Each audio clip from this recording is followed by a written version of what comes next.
Dowd, and I would like to just first bask in me on camera. First time ever. That's right. Look at this handsome face. Yes, that's me.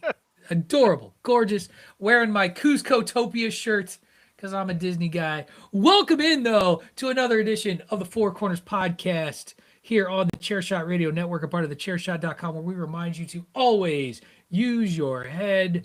Back for the second week in a row, we have special guests today, but I am, of course, joined by my usual compadre, the man behind the studio, my good friend, the lawyer, David Ungar, my complaint about Disney World compatriot, my complaint about Disneyland compatriot. He's my partner in crime.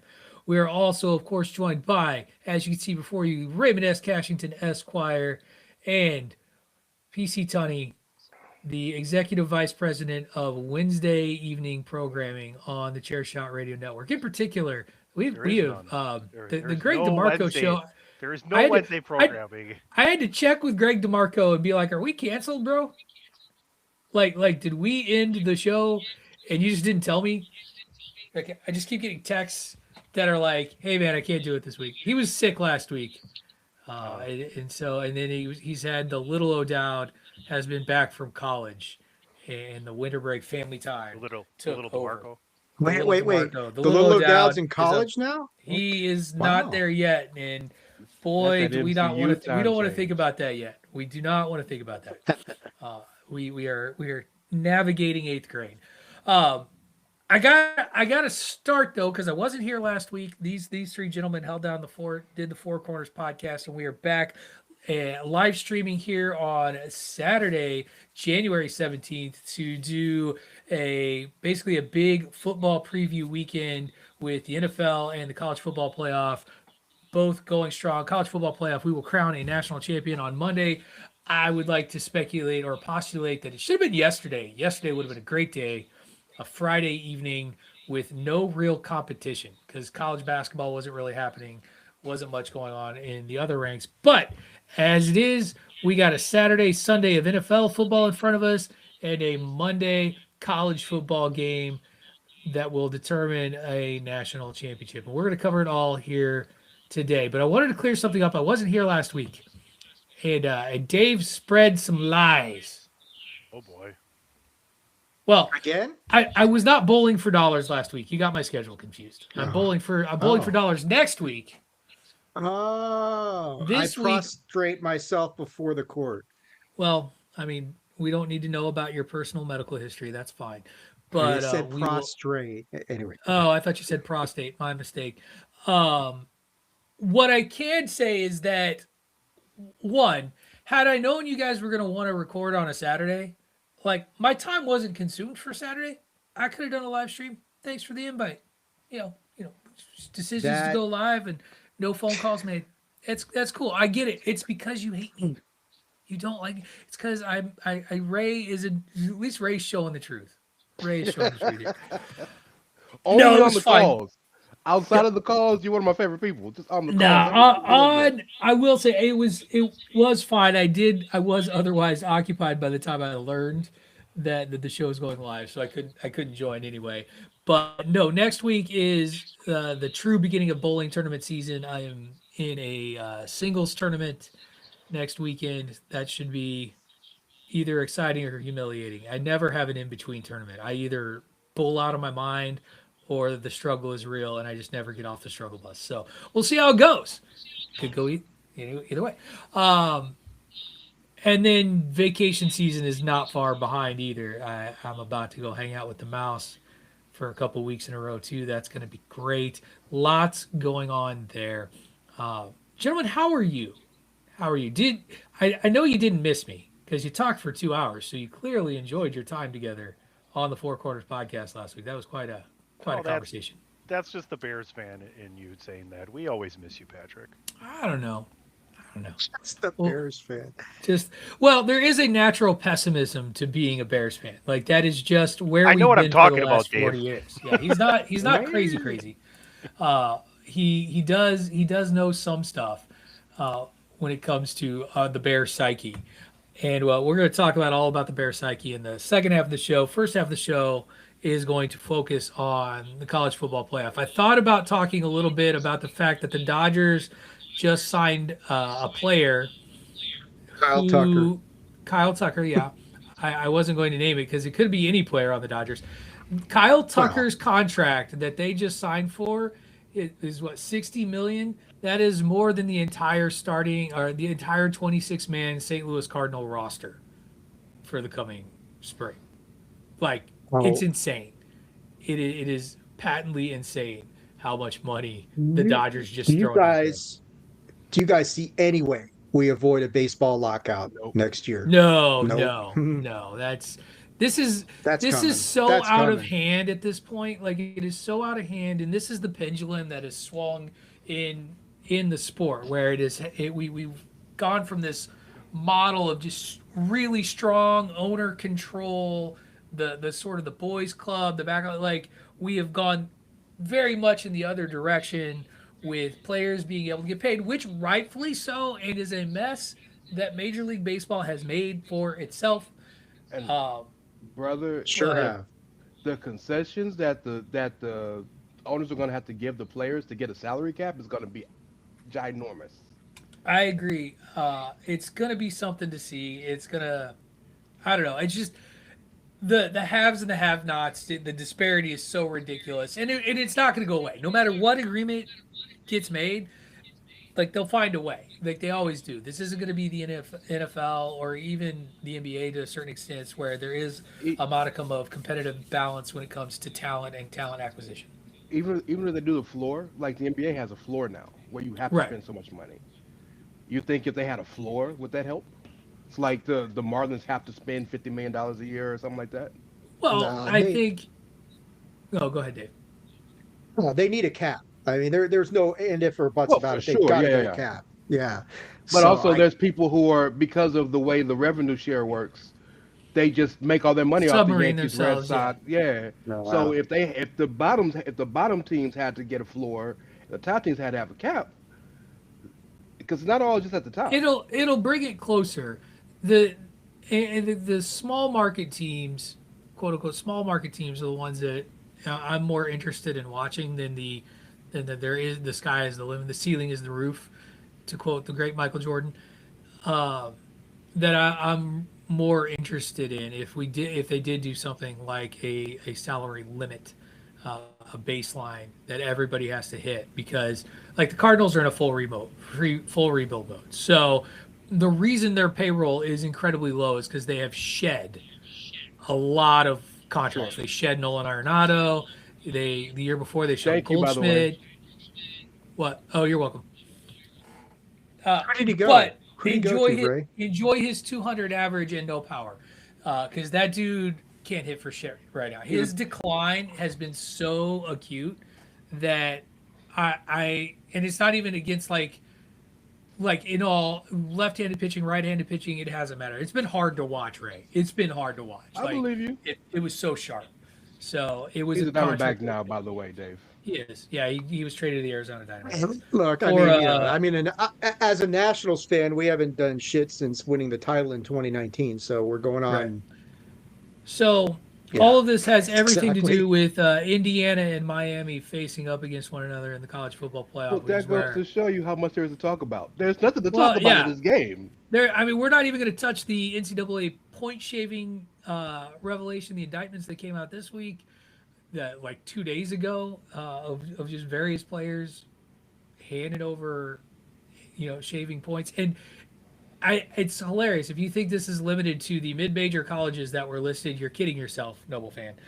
These are just the 17 players in the small time schools that we're starting with. This, I think, the story will get bigger.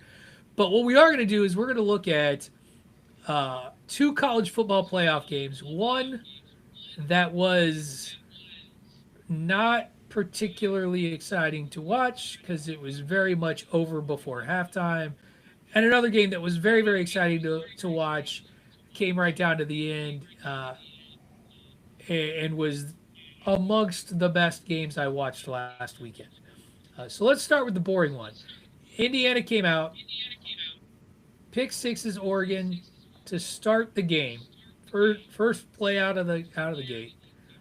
Oregon responds with a touchdown, and then Indiana scores like 35 straight. Game is over. Oregon was dead. It was boring. Nobody significantly got injured out of Indiana. It was a dominant performance by a dominant team. And I'm going to turn it over to Tony to talk about how impressive Indiana was because he has yet to speak really since we got going here today. So lay it on us, buddy. It wasn't much of a game. It was a horrible game. You know, that first possession was a pick six. It was 42-7 at one point. I don't expect it to be much different of a game this Monday, to be honest with you. I mean, Miami's got some offensive weapons, but I don't think they're a better team than Oregon. I don't think they're even as good a team as Oregon. And I don't think Cristobal's as good a coach as Lanning either. So I think this game is going to be out of hand at halftime. Bet the over, give the points. Indiana will probably cover the over on their own. This is going to be really bad. And when it's all said and done, this Indiana football team for this season is going to be considered one of the better football teams of all time. And it's not having that conversation yet because it's Indiana and it's been a surprise, right? They've never had a Heisman Trophy winner. They've never won a national championship, right? So it's just good for Indiana because Signitti's come out and said, I'm not going to the NFL. I'm here. This is what I've wanted my entire life. Indiana's not going anywhere, especially with Mark Cuban's $1 billion behind them. You know, they're set. Indiana is now probably the best sports team. They're always good in basketball. They could use improvement there, but they're going to be good at football, top 5, 10 for as long as Signetti's there. Fun fact, Indiana has won 3 bowl games in this season. Prior to this bowl season, they had won 3 bowl games in their program's history. That is incredible. Kurt Cignetti, greatest coach of all time. And the reason I love people talking about this team and where they're going to fit in history is the fact that the players that Kurt Cignetti has done this with are not necessarily what you would say are the ballyhooed 5-star. This is a no doubt NFL player. He has coached them very, very well, very, very hard.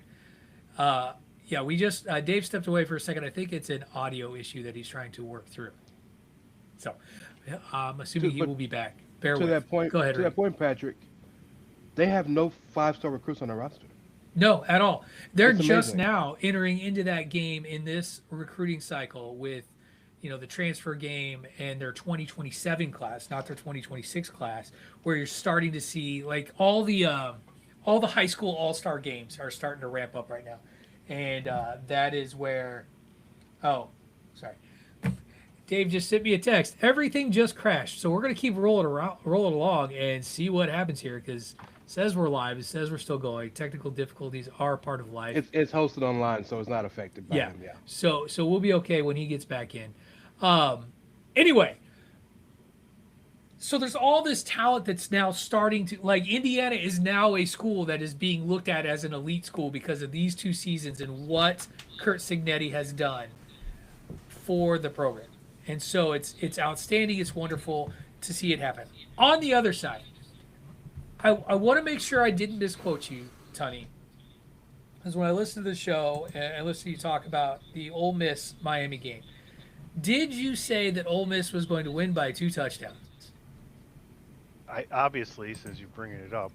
No, I didn't. I am too lazy to go back and re-listen to make sure I heard what I thought I heard after, because I listened to it before the games, and I was like, but I think I texted David. I was like, 2 touchdowns, huh? And Miami said no. He is not. He has no patience for me. No, I didn't. Wait till we talk about the Bears-Packers game when we get to the NFL side of this I shit. don't care. We're gonna bathe in some Packer tears. That's what's gonna happen after commercial. You are. I'm fine. If you think that's even one of the, well, yeah, it's probably one of the. Never mind. Go ahead. Yeah. And here's the thing: is for a minute I got worried. So the first half of this game, Miami's front really controlled the line of scrimmage on both sides of the game to start the game. Like they really gave Ole Miss some problems. Miami was able to push the Ole Miss defensive line back, and their ground game was really, really effective. And they kind of had control of the game, and then all of a sudden Ole Miss made a run, took that lead, and I remember texting Dave and just being like, "Oh, okay, it's gonna flip, and Lane Kiffin's gonna get a payoff after all." And then Miami, I don't trust Carson Beck. I think that's the other thing, and we'll talk about that when we talk about the game. I don't trust Carson Beck. He's had like the mother of all heaters for himself these last 3 games that they've played. He's not been asked to throw the ball deep downfield. They've been able to run the football effectively, and it has resulted in victories for Miami. It's been impressive to watch. Mario Cristobal has not coached his way into a loss either, and that's something that he has been known to do um, repeatedly when he has been in these big time situations. Is he will find a way. Like Miami will have this inexplicable loss that nobody can figure out, and it's usually poor clock management, baffling play calling, something like that. But Ray, I don't know if you had a chance to watch the Ole Miss Miami game. It was a lot of fun. But why don't you give your thoughts? Why did Ole Miss end up losing this game to Miami? I don't think they had enough. Um, Miami really likes to. I'm always a fan of teams, and you notice a lot of the times you have these teams that show a level of dominance or tend to get to playoff, championship, divisional Super Bowl or championship level spots. Often they can rush the passer with just 4 people. Miami has about 75 dudes on the defensive line that Right. just shuffle in and out and in and out. And so when you have a secondary that can be thrown on, and Trinidad Chambliss can throw the fuck out the ball, it helps when you can get at him and make him have to move out of the pocket and make him a bit skittish. And so the dude's ultra talented, and he was making plays all game. But I just think they didn't have enough to overcome on their defensive side to stop Miami, to overcome Miami's defense and slowing down what Ole Miss was able to do. And Chambliss, it by makes the sense way, because yeah, I hope you get your last year of eligibility, bro. Like I get do that too. get there. But with Dante Moore coming back, I wouldn't mind Chalmers being in the draft. Some No, teams I could don't. use I don't him. think either. Um, but yeah, I think Trinidad Chambliss. I don't. It'll be interesting to see how that case unfolds because he's like, I have this contract, but we're still not calling players employees, so it's just gonna be interesting. Um, anyway, I didn't mean to cut you off. Continue. You were talking about Ole No, Miss I and was what they just didn't gonna. The have. last thing I was gonna say was, look who Mario Cristobal. It makes sense that he would have a team with a defensive mindset. Oh yeah, and it'll be intriguing as we get into this to see how Indiana's offensive line handles um, Miami's defensive line. Dave, uh, did you watch this game along with me? We were texting back and forth. Anything that you thought or saw or thought about that really caught your attention?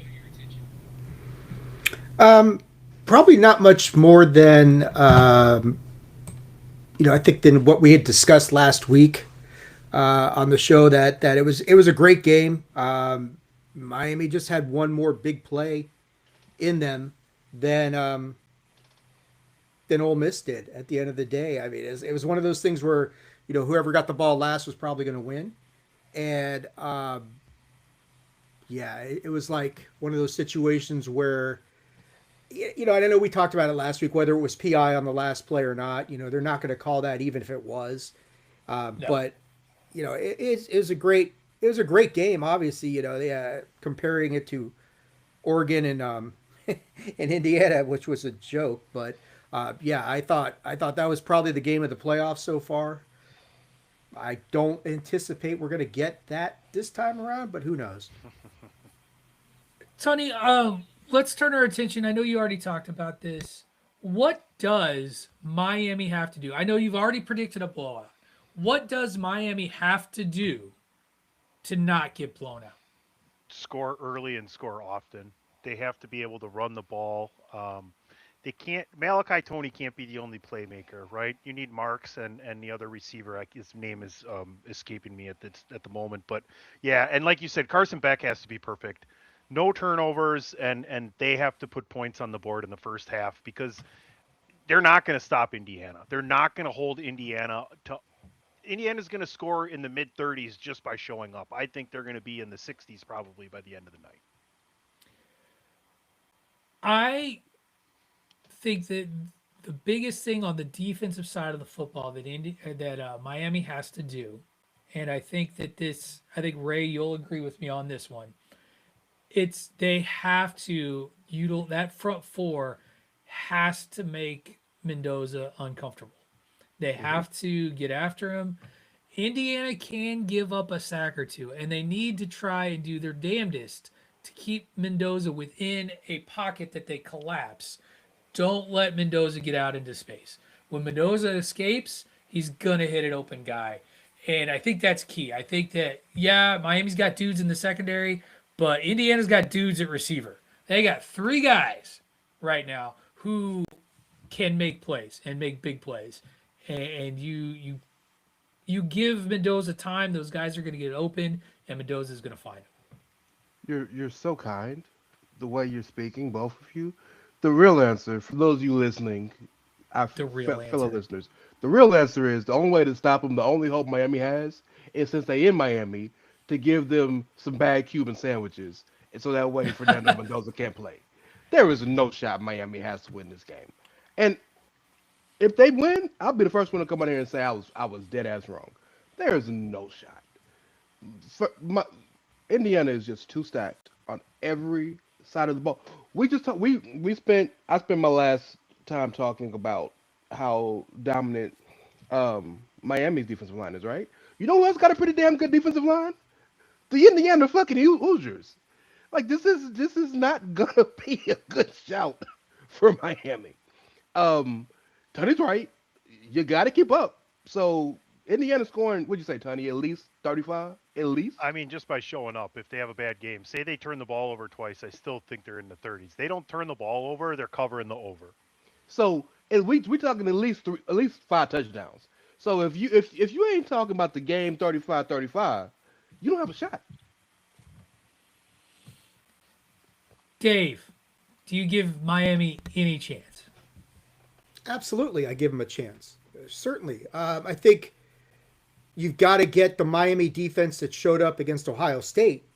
Absolutely. That's got to be the secret to this, because if it's the Miami defense that let Ole Miss run up and down the field on them, no, they've got no chance.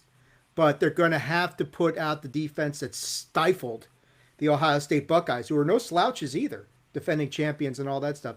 If they can do that, and I think Tony was saying Carson Beck has got to be mistake-free. Yeah, they got a shot. It is in Miami, like Ray's saying. They are going to have that home crowd that may will them to something. But, ultimately it's like, do they have a shot? Sure. Is it like Lloyd Christmas's shot with Mary Swanson? It's a little bit better than that. But I expect Indiana to be crowned the national champions at the end of the night. Miami will probably keep it close for a half, and then Indiana will pull away. And the future quarterback of the Las Vegas Raiders will have a big game. So, yeah, they got a shot, but a lot of things have to go right for them to pull this upset off. My boy, Oregon is better than Miami in every stretch of the word, and they got their ass boat raced in the first half.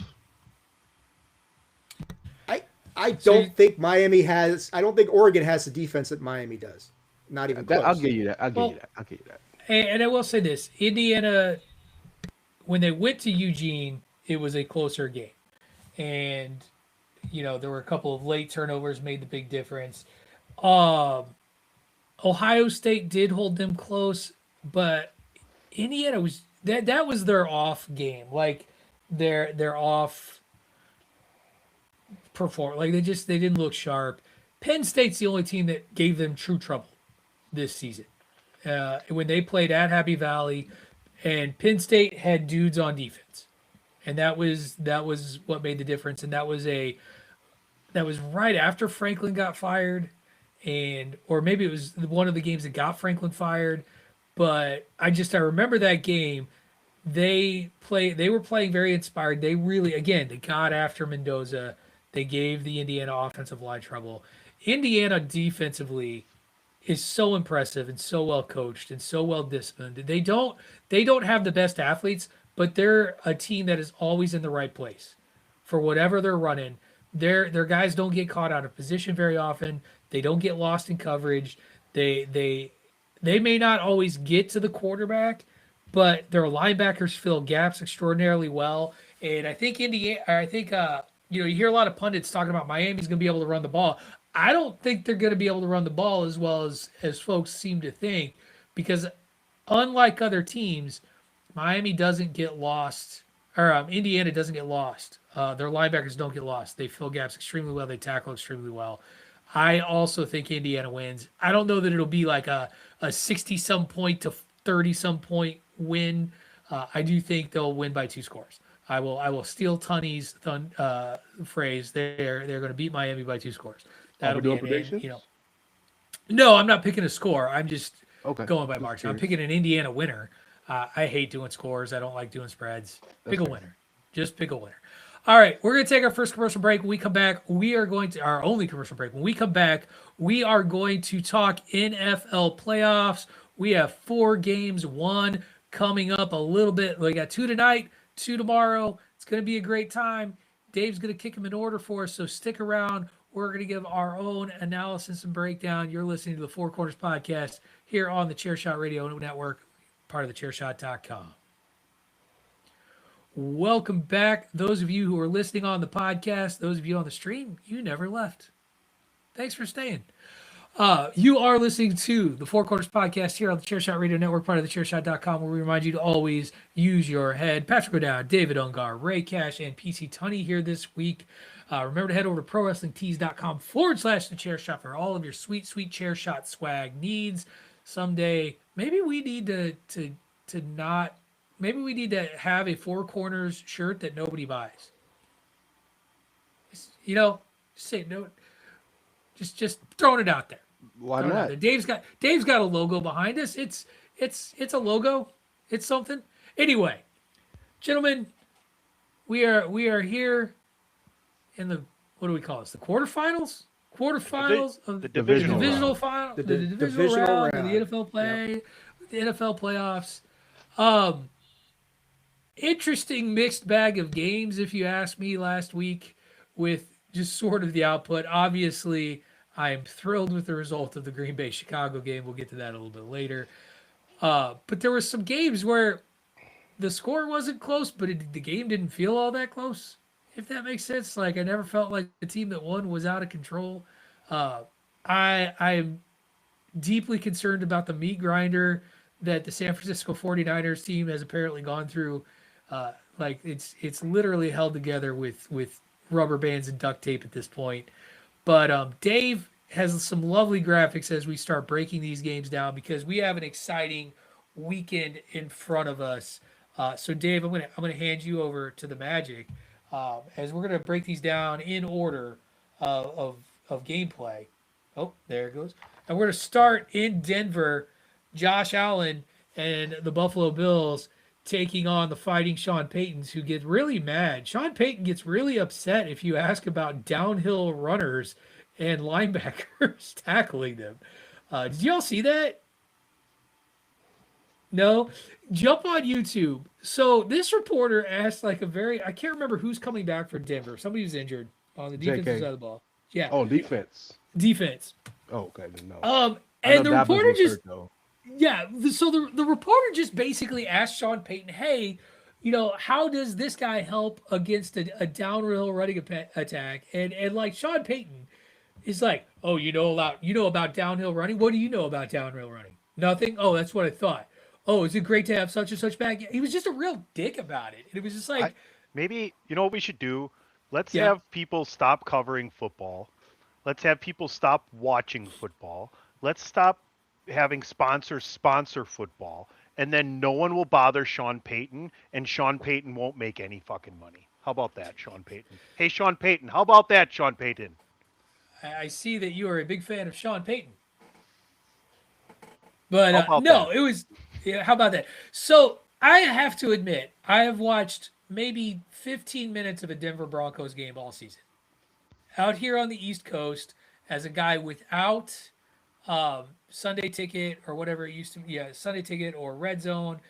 I don't really follow the team very much outside of wanting to see how former University of Illinois wide receiver, was it Patrick Sullivan or whatever his name is? I'm getting the name. I can't remember his last name, but he got he got walloped. He was out for the rest of the season. He got hit really hard on a game, and it's been a great year for the Broncos, but not one I expected. And then there's the fighting Josh Allens that everybody seems to forget has the NFL's leading rusher on the team. And while Josh Allen is a good quarterback, Ray, you're shaking your head because you hate Josh Allen. Okay. A lot of biases going on here.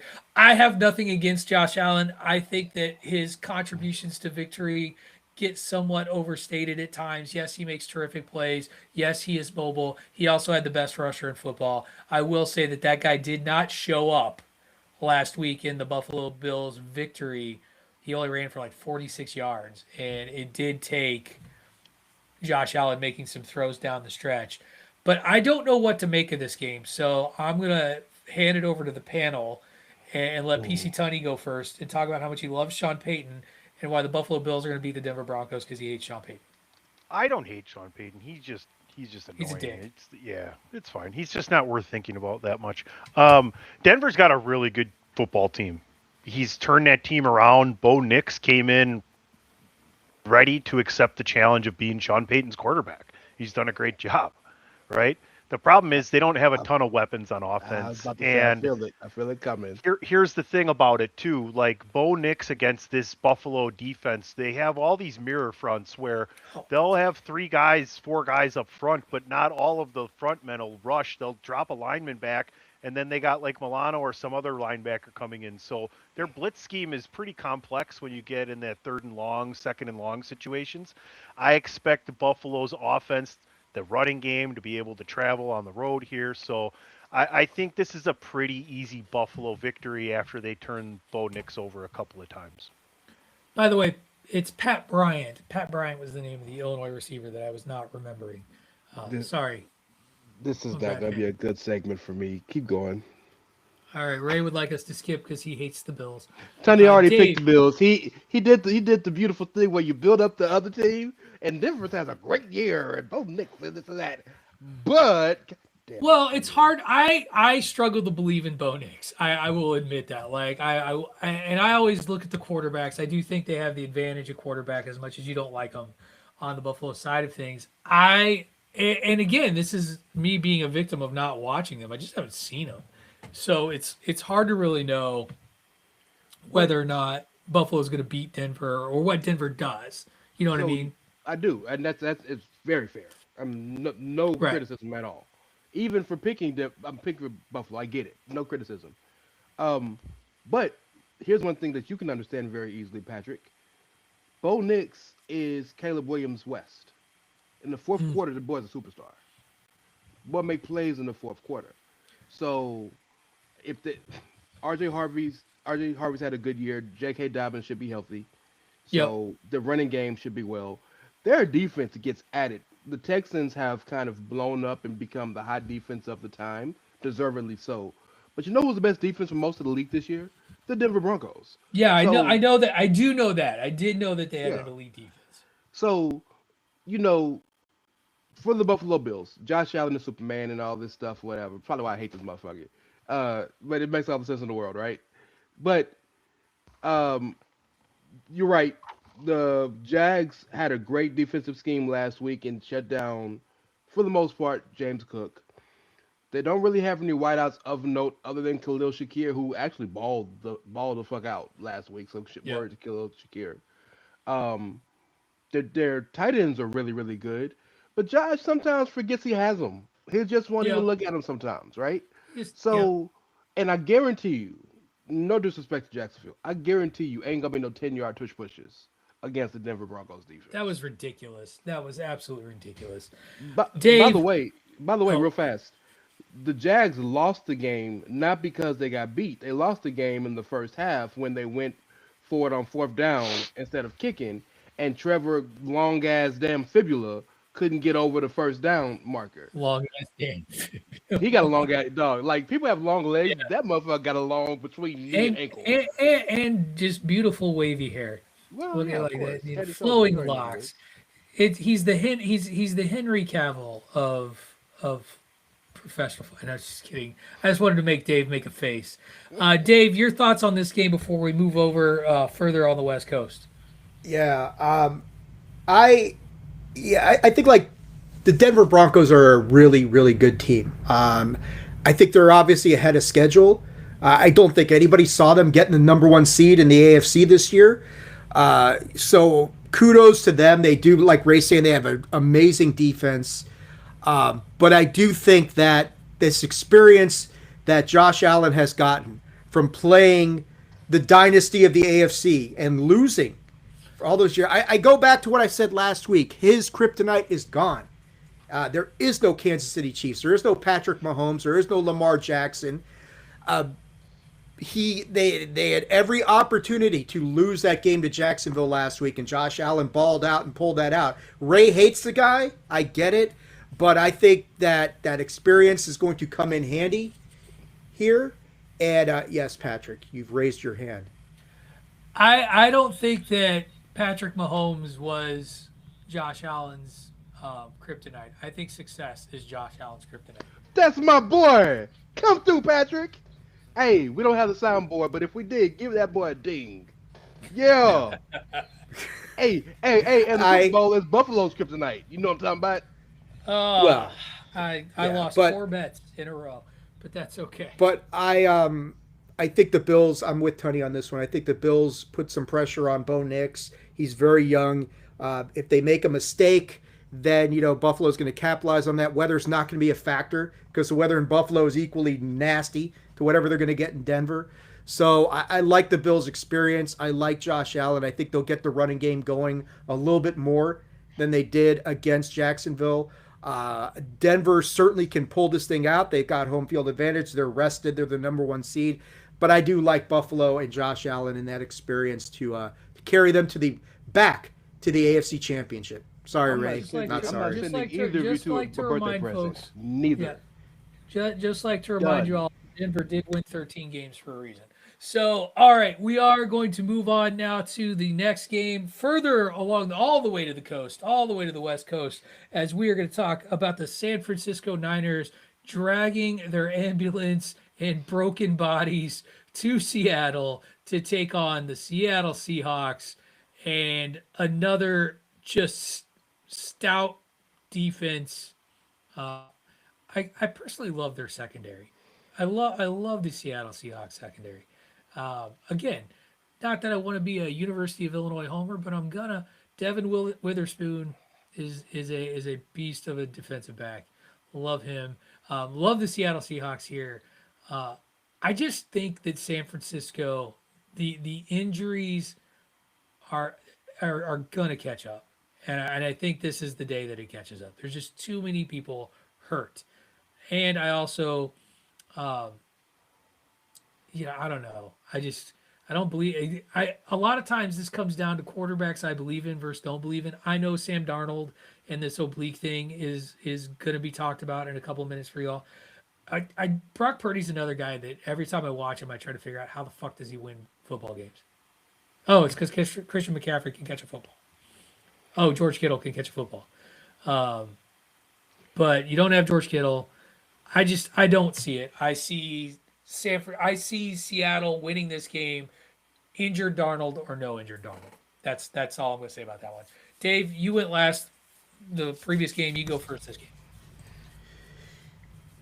So, yeah, I do think injuries are a factor on this one. Sam Darnold is officially listed as questionable. I'm sure he's going to play with that oblique injury. These are these are obviously two teams who really know each other very well. The reason I'm picking the San Francisco 49ers, I'll just tell you guys that right now, I'm picking the Niners to win this, is Sam Darnold reminds me of Justin Herbert when the playoffs happened. This guy, I watched him last year against the Rams, got destroyed by the Los Angeles Rams defense. I don't have faith in him as a playoff quarterback.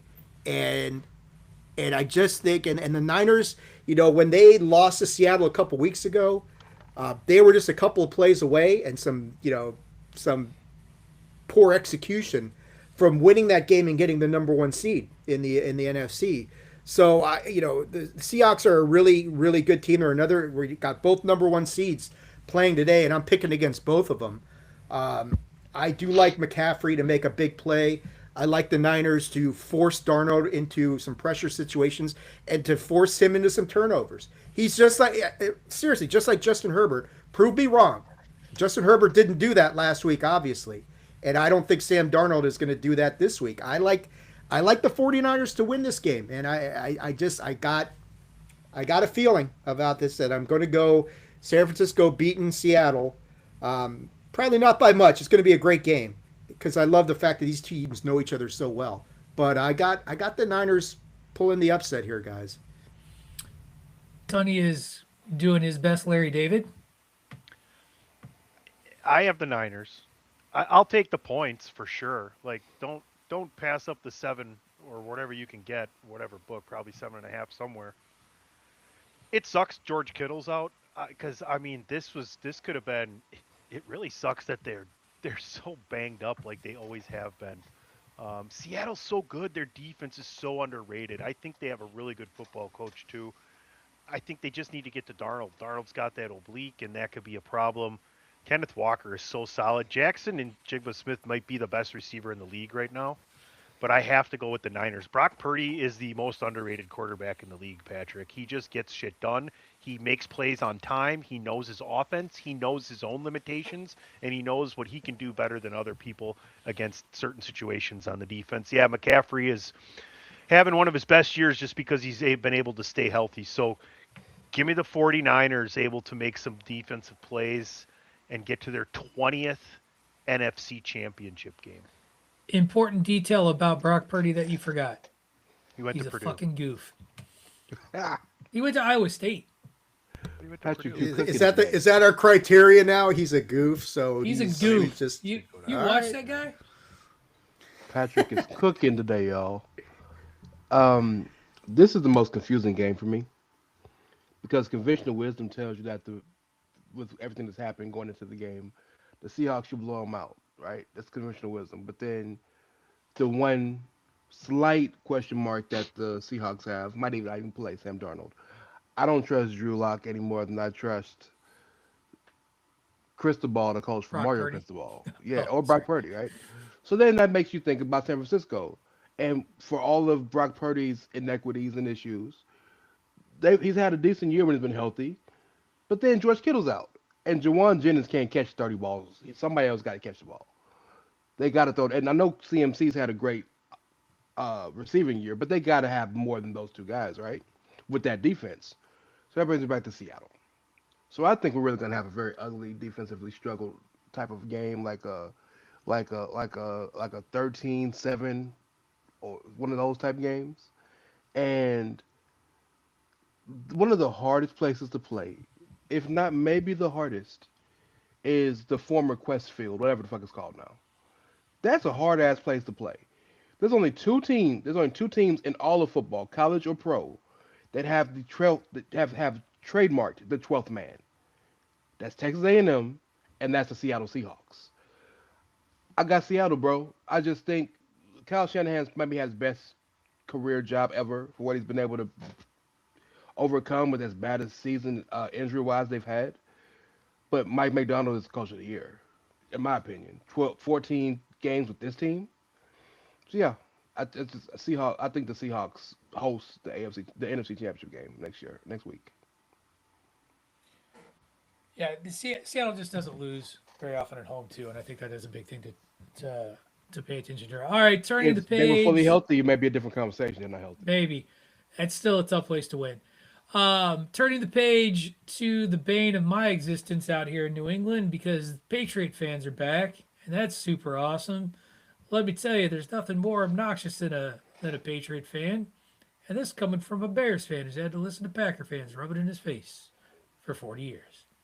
Well, 15, depending on what you want to talk about. Houston heading up to Gillette to take on Drake May and the New England Patriots, a playoff team that was in a, arguably the worst division in the NFL.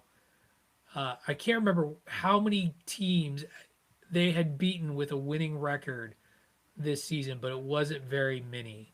They were towards the bottom there. They just get the job done. And again, not knowing how healthy Houston is going into this, how we feel about C.J. Stroud. I think C.J. Stroud is a better quarterback than Drake May, um, and I think that what no, am I not allowed to say that? I mean, you can say it. It's just caught me off guard. No, I do not think Drake May is particularly special. I think he is a fine quarterback, to use one of my favorite phrases. I think he's fine. Well, that Um, fine quarterback is going to be second in MVP voting I'm this about year. to say he sure, might win and that that's bitch. and good for him that you get to play a soft ass schedule and beat nobodies twice, twice to get to where Does that to get to where you remind get. you of any? Remind you of anybody? Yeah, you could jump all over the Bears all you want. What are you doing tonight, Tony? What's your team doing this weekend, my I friend? don't know. I don't Golfing? know. Are they golfing? How long ago is 1985, Patrick? You don't want to play 40 this game. years, Keep brother. going. 40 You don't years. want to play this game. I'm not playing the game. My team won. So we'll get. I picked them to lose. I'll admit it, but we're not on that game. We're on this game.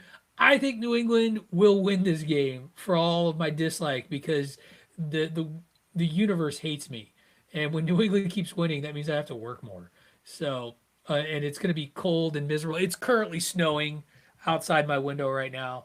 I have to shovel snow after I agonize through the Illinois Minnesota game, and then we'll get from there. So. Um, Ray, you can go first this time. Houston Texans taking on Drake May and the Patriots. I would feel so much better about the Patriots if Drake May had even a decent game last week. Dave talked about how bad Herbie was last week. Herbie he went to Robert Kraft and said, "Here's the game if you want it.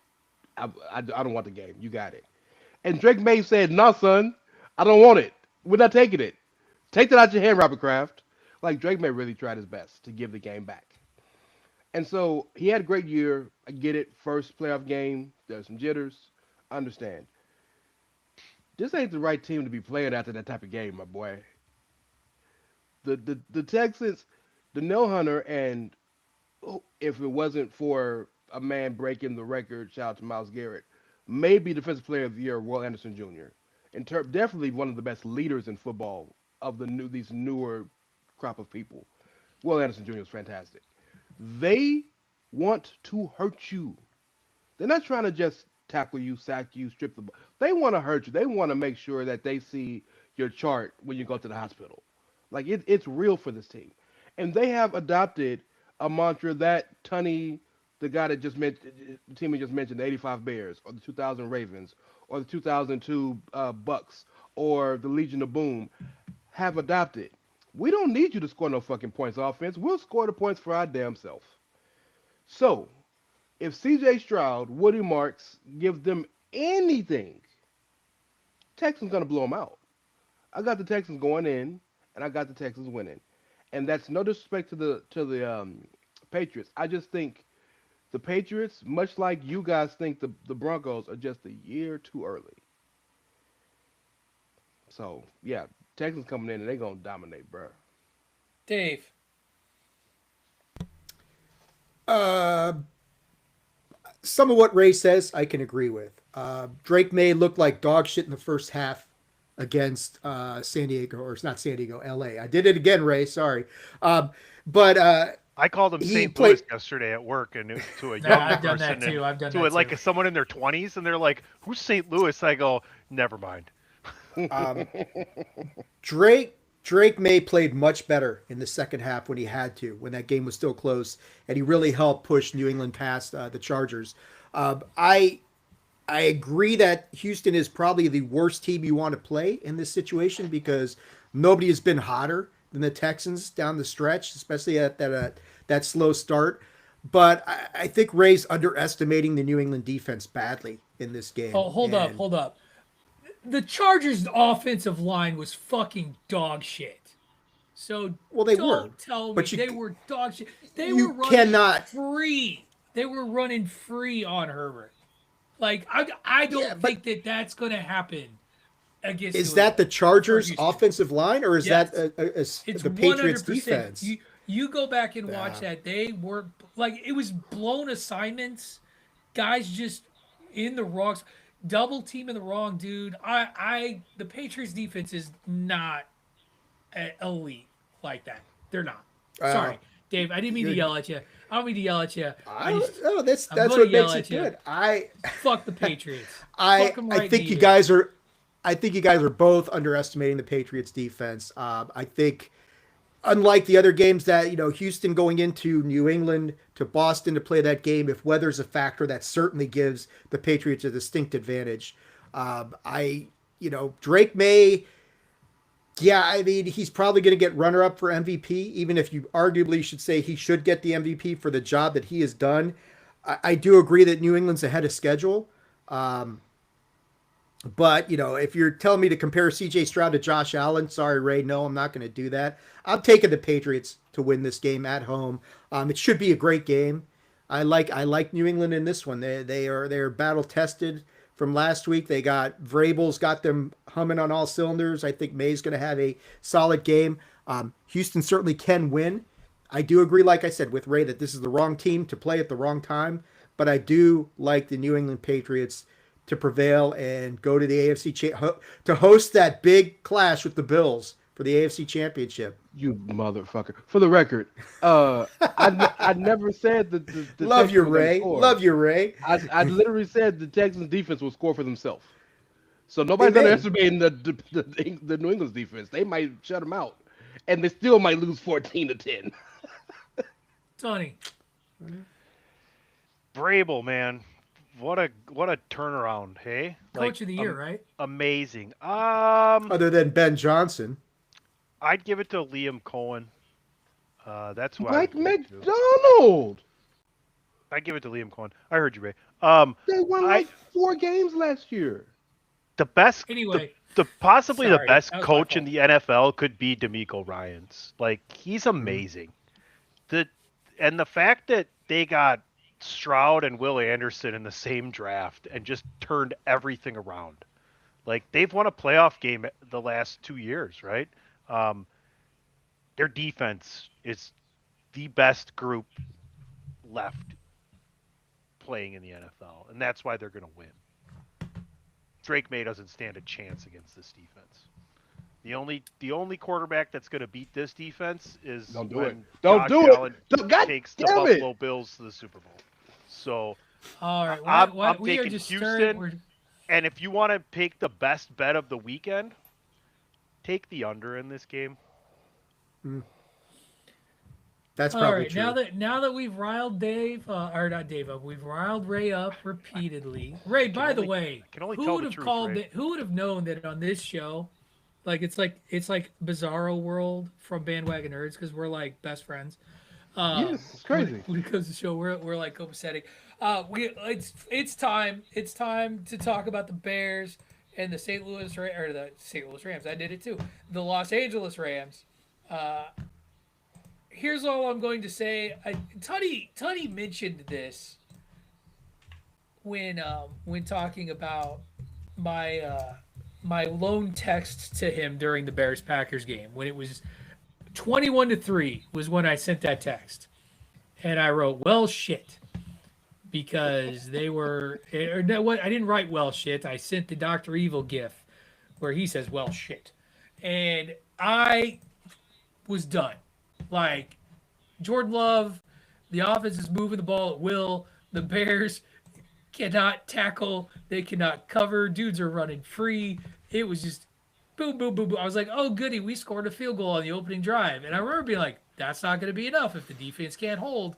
And then boom, boom, boom, 21-3. And I'm like, well, shit. So I sent it to Tunney. And So you and realize that I like predicted the entire game last week, right? yeah.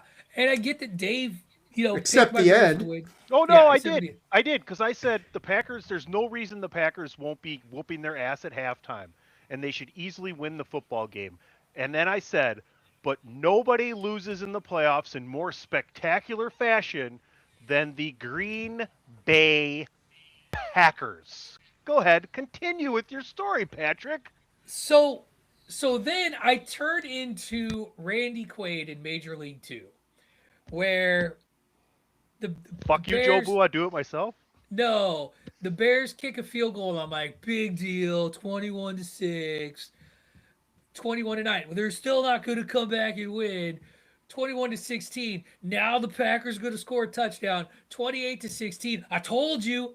I told you. And then we take the lead at 31-28. I'm like, I knew it the whole time.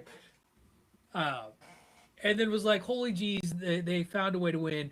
I Tony, I don't want to drag this up, but I am very interested in some of the offensive decision making, play calling done in the second half by the Green Bay Packers. And I do think the Bears, yes, found a better way to contain the run a little bit. But it just, some of the play calling didn't make a lot of sense to me as you're trying to put away a game. No, yeah, I agree. There's not really much to say about it. Right. Here's the thing. Here's the funny thing. Monday, it was reported that the Packers and Matt LaFleur were working on a contract extension. Yep. It's Saturday. Right. Yeah. And I texted you. I think I texted you like a couple of days after the game. I was like, are they gonna re-sign him? probably Are they gonna- extend him? Because he's he's on the probably last gonna year. He's probably going to stay here. I would only really, like, there's only two people I would move. Well, there was three, but one of them is with the Giants now. If Tomlin wanted to continue to coach and come here, that would be completely fine with me. There's only one other person that I would take over Matt LaFleur besides those two guys. Harbaugh hasn't signed that contract yet, as of this show. Even. It's allegedly, rumor has it, it's over the role of the general manager and what Harbaugh wants the GM to do, either leave or take a reduced role. Harbaugh's a man of integrity, though. He wouldn't agree to something and then renege like that. I'm just saying that is the word in New York that I saw as recently as today, that there's a I'll hang tell up you- with the role of the GM. It's that 95% Well, chance that they're going to re-sign LaFleur, and by the time before this show gets recorded next week, he'll have a contract extension, and it's going to be more than $15 million a year. But some team is going to get really lucky if John Gruden wants to come back to coach NFL football.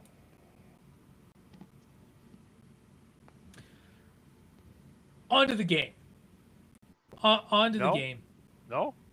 We're going to talk about the game now that we've given some airtime here. Also, all I've done all week is watch. There's a 10-minute video of various live stream Green Bay Packer podcasters reacting to the game, breaking down in real time.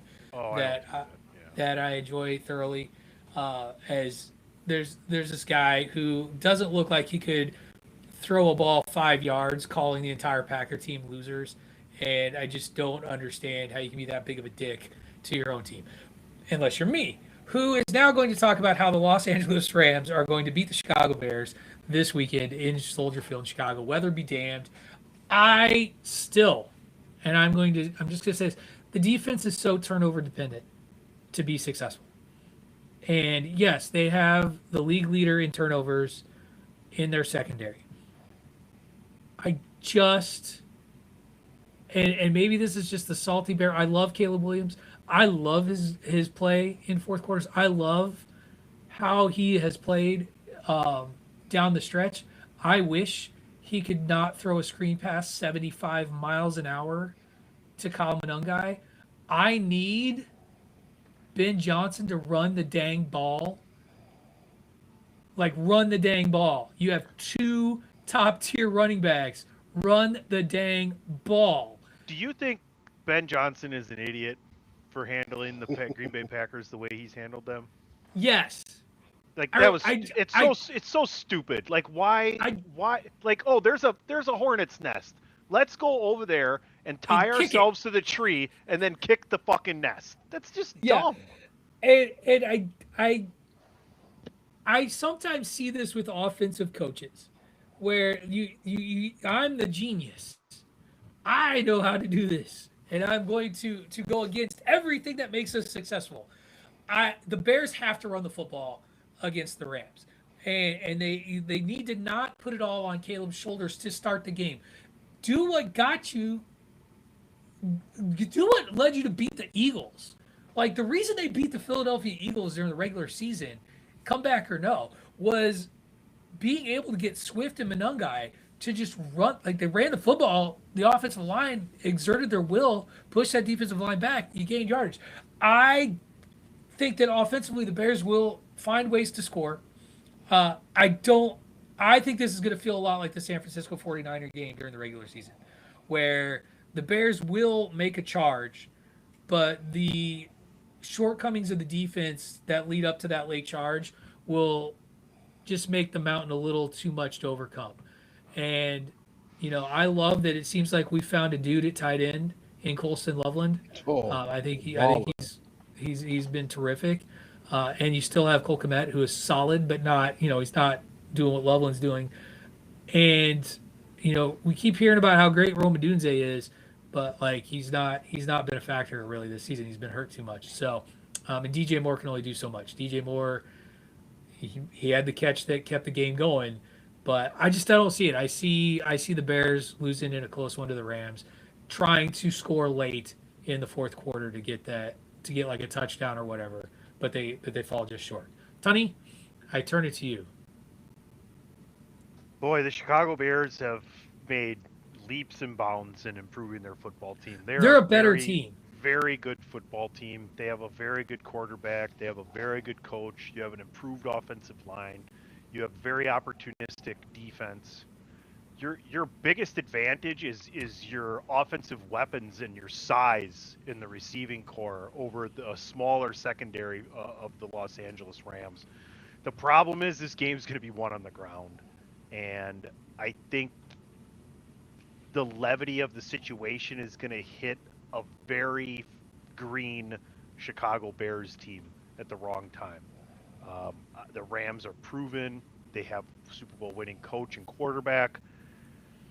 I'm going to go with the Rams here. I think the Bears are going to play really tough, but I think the Rams end up winning probably by like 10 on like a backdoor cover, like a late touchdown turnover.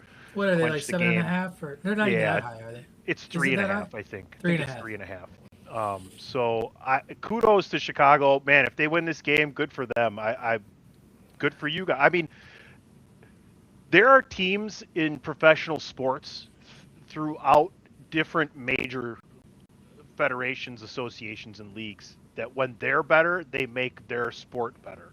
And when the Bears are good, when the Bears and Packers are good, that makes the NFL football better. Just I agree. Look at how many people tuned in on Amazon and 30 fucking 2 million people. So I honestly, and Patrick knows this, we've talked about this, and the best thing about Chairshot Radio Network, we're actually really friends, right? So I hope the Bears win for your sake, Patrick. I think that'd be really cool for you to have them get back to the NFC Championship, and then anything can happen. Right.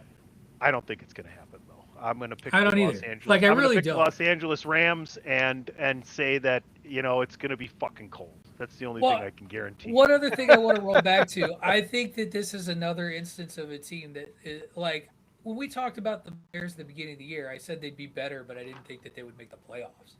If you guys can add one more piece to the offensive line, and just like a playmaking veteran on defense, wherever, right, you're contender. You're one of the top 5 contenders next year because you got everything else. You really do. Well, you never know in the NFC North, like right. Right. You still right. I mean, like there's the Packers.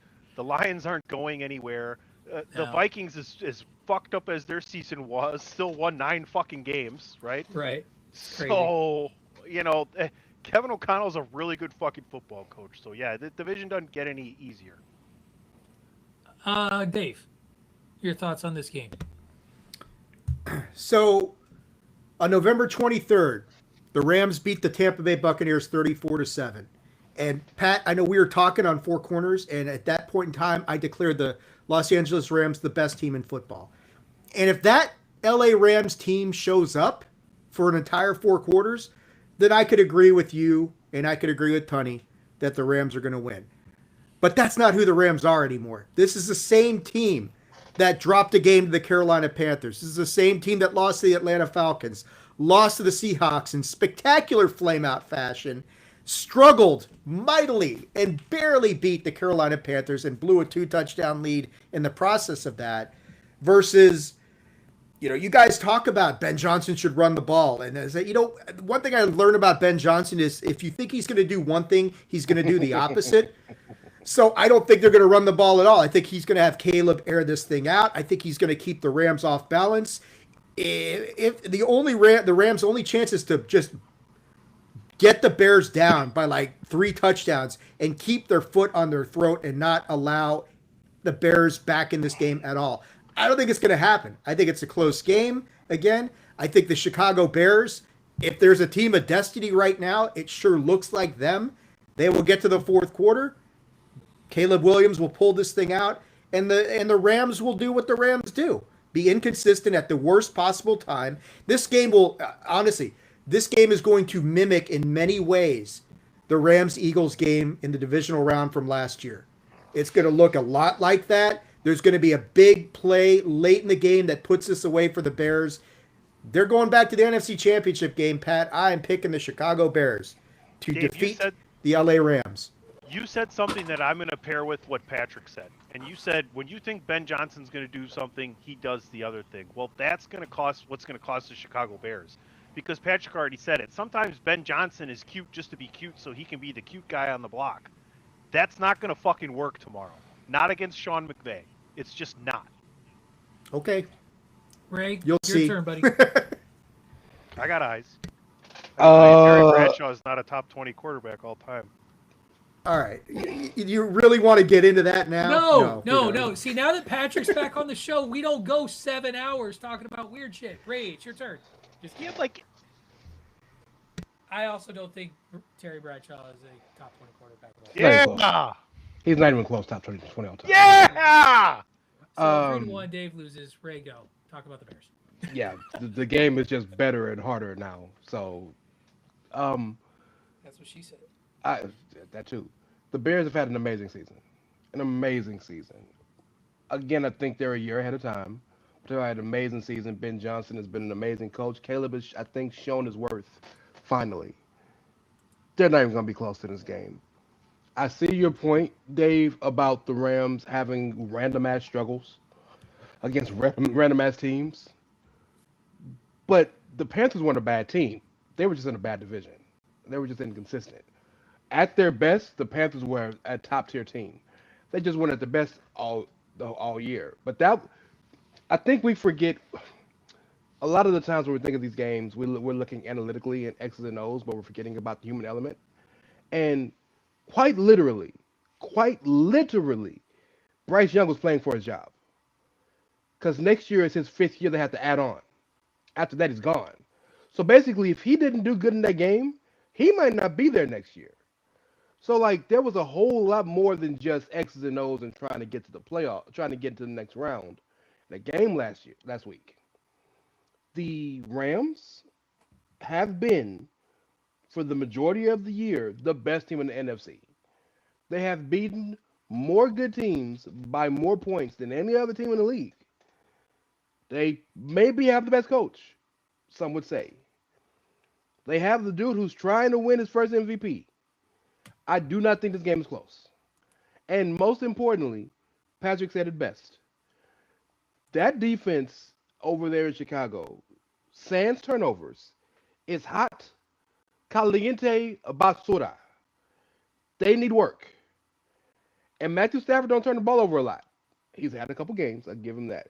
But he's not this version of Matthew Stafford isn't a guy who likes to throw a lot of picks. I do not see this game being close. I'm mimic Indiana, Miami, and that might be what you see in Chicago. Well, we will find out tomorrow. And like I said, we got Dave standing on an island, and he gets to, if the Bears win next week, he gets to be I told your asses. Even to the Bears fan who won't be here because he'll be bowling for dollars. But that is a future us problem and something that we can look at next week. We're gonna wrap the show right here. Before we do though, let's tell everybody where they can find us out there in the interwebs. Why don't you take care of a couple people for us, Tony? Oh, Ray is back on mentioning. No, I'm not. That was Follow me. special. That's Ray Cash, R-E-Y-S Mysterio, C-A-S-H as in dollar signs. At least I Thank didn't have you. to receive his thoughts via text message for the first half of this show. That might be the But way that I was do my fun. shows from now That on. was pretty fun yesterday. So make sure you go and Bandwagon check out. Nerds, don't forget, Uh, Battle Royal Madness officially starts We, tomorrow we were live getting, we were getting Monday. there. yeah.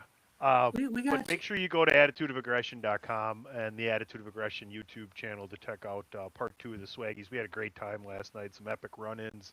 Just a lot of fun. A lot of fun. Had a lot of fun here. Always have fun talking sports with you four guys. It's nice because, like I said before, we are like literally friends, so we can come on here and argue a little bit, give each other some shit, have a good time. Follow me at PC Tunney, Chairshot Radio Network, all your favorite streaming platforms, ProWrestlingTees.com. It's almost WrestleMania season, so continue to listen to all our wrestling podcasts. And maybe, well, just maybe, I'll text Greg and be like, "Hey, bro, want to do a show with your If buddy you were my Pat?" if you were my just quick. friend, you wouldn't Remember, be pulling for respect the goddamn Josh rumble, Allen. respect the rumble, fellas. But anyway, David Ungar, tell them where they can find you. Yeah, you can find me on X at AttitudeAg. That is at AttitudeAGG. Go to the website, attitudeofaggression.com. And of course, check out the YouTube channel, the Attitude of Aggression's YouTube channel. That's the main stuff. But what's up, Tony? Game Gone Wrong coming back. Game Gone Wrong coming back as we're going to be covering Night of the Seven Kingdoms. So that's coming up soon. More Unidentified History is going to relaunch in a couple weeks. We'll get some stuff going there. So yeah, lots of stuff going on at the website. And as Tony mentioned, we got a couple of episodes of Attitude of Aggression that will be dropping officially, even though they've already been streamed live. But